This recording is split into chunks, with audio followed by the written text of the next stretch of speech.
Back in my 20s, I pastored a church in Los Angeles, and a young lady started attending named Leah McGilvery. And Leah was a budding young poet, and one night she left me the words to a poem she wrote in the offering box, and it said, "Where there is one person, there is hope for change."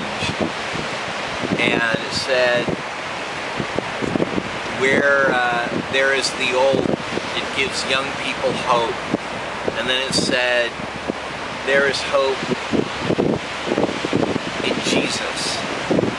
And I looked at it, and immediately the words to what would become "There is Hope" popped into my head, and right then and there I wrote the song and grabbed my guitar and put music to it, and a day later we were singing it at church, and that was the birth of "There is Hope."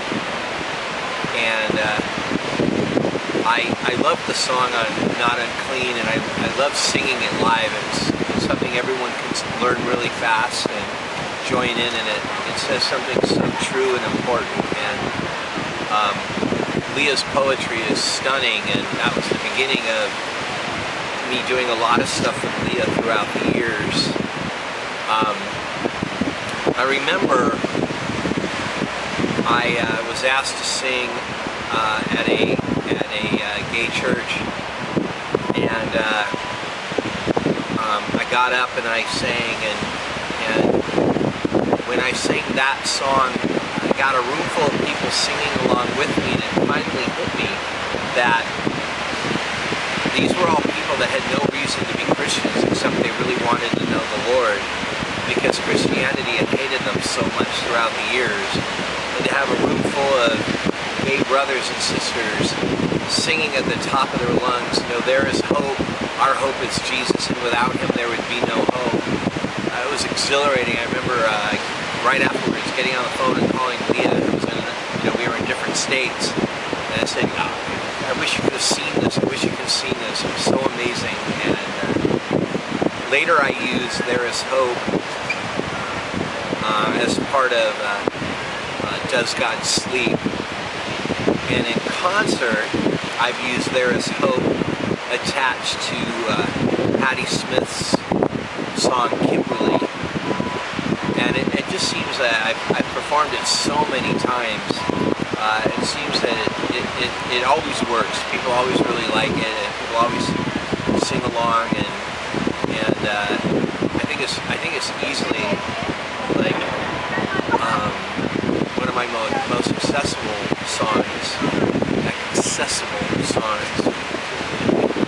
And I'm so grateful for Leah to have her volunteer her poetry to me so often, and how many songs I've managed to get from it. There's another song on Not Unclean and a Human Love that came from her poetry, and Wasted Time on Does God Sleep, and Liberty on Itch, and oh my goodness, like Majestic Solid Rock on Leading Horses, and Of the Age on Does God Sleep, which also became These Children on Love Me Forever. There, I think I covered them all. I love them all. I love her stuff. Leah, you're brilliant. Never ever stop writing for the Lord, because you're whacked. And the next song on Not Unclean is Heal These People. And gosh, I remember when I wrote it as a worship song for church, how excited I was by it, and I couldn't wait to teach it to people. And I remember the night I played it for the first time, you could almost hear crickets. It's like nobody cared, nobody thought it was amazing, and I was like, I'm in the wrong place. I still think after all these years, Heal These People is one of my strongest songs. When we were in the studio recording it, Weston came up with the idea that I put that bass line in it, and it's really soft, it's really under it, but the fact that there's almost no music except for the chorus, the bass line sounds great. I love how Heal These People sounds on the record, but that was another one that was almost impossible to do live. I couldn't get the timing right, and I never performed it live, the Not Unclean performances. I started performing it years later in clubs and bars when I needed stuff that sounded weird and strange so that people might forget that I was singing about Jesus for a second. And it became a song that I performed over and over again. I was like, I don't know how come I didn't know how to perform it back in the day, but I think God had his hand on that song.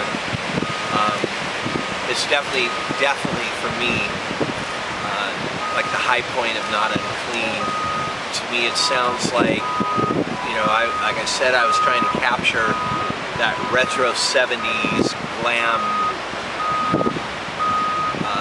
essence on that record, and I think it really captures it, and again and again and again and again it says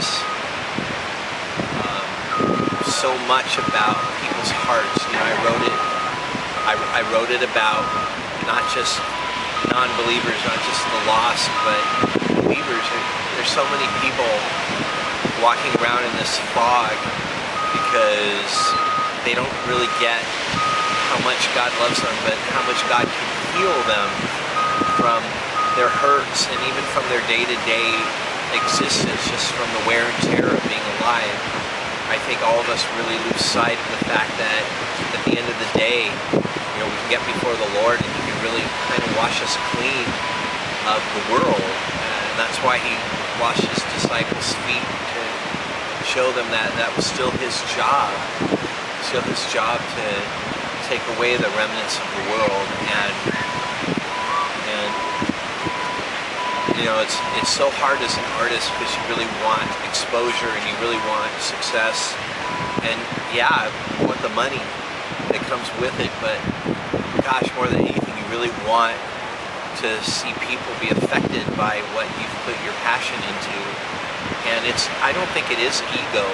You can argue all you want, but you know, you see how many people have healed these people on their iPods, and it feels great. I mean, it feels wonderful as the person who wrote the song, but so much more, knowing that there's people that really are starting to believe that God loves them and can heal them and massage that pain out of them. Gosh, what more could you ask for in your life than to contribute that to people's lives? And on top of it, learn it yourself. I mean, every time I sing Heal These People, I have to think about it. I have to think about it. I have to think about how scary it is to tell people about Jesus. I have to think about how lonely I am, even though I know the God of the universe, and how much I have to remind myself every day to get before Him and let Him love me. And what a gift to have something built into my life program that forces me to look at that every night of my life. And recording it was so fun, and there's several versions of it, you know, hidden in the vault somewhere. Okay, there's two versions of it hidden in a vault somewhere. There's the one without the bass track. The one I wanted on the record, but Weston was right. The one with the bass track sounds really cool. So in his honor, we left it on the record. And